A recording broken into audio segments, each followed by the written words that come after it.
ఇది జ్ఞానంతో నీవు నాకు అక్కవని, తెలివితో నాకు ఇప్పుడు చెలికత్తవని యేసు ప్రభు మాకు అక్కన, యేసు ప్రభు మాకు చెలికత్తెన. ఇప్పుడు ఇక్కడ జ్ఞానము అర్థమైందా లేదా? ఈ జ్ఞానము వివరించిన దాంట్లో సమానం. కాంటెక్స్ట్ ఒకటే, కాంటెక్స్ట్ ఒకే రైటర్ ఒకటే చాప్టర్, లేకపోతే ఒకే సందర్భంలో పరమార్థ జ్ఞానం. మన ఎవరు సొలొమోను గారు లోకంలో సూపర్ జ్ఞాని. ఈయన లోక జ్ఞానం గురించి చెప్పాడు, దేవుని జ్ఞానం. సో ఇప్పుడు చెలికత్త అనేది లోక జ్ఞానం అంతే. ఇప్పుడు జ్ఞానం అనేది మీకు ఎట్లా తెలుసు? ఇప్పుడు ఈయన సందర్భంలో చదవాలి మనం బైబిల్. సందర్భంలో నా కుమారుడా నా మాటలను నా మనసు ఉంచుకోను, ఇదంతా లోక జ్ఞానమా?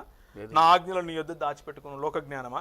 నా ఆజ్ఞలు నీ మనస్సును ఉంచుకునే నీ కనుపాపవలే నా ఉపదేశం కాపాడుకునే నీ బ్రతుకుదు, లోక జ్ఞానమా? ఇది 7వ అధ్యాయం. ఇదంతా లోక జ్ఞానం ఎలా అవుతుంది?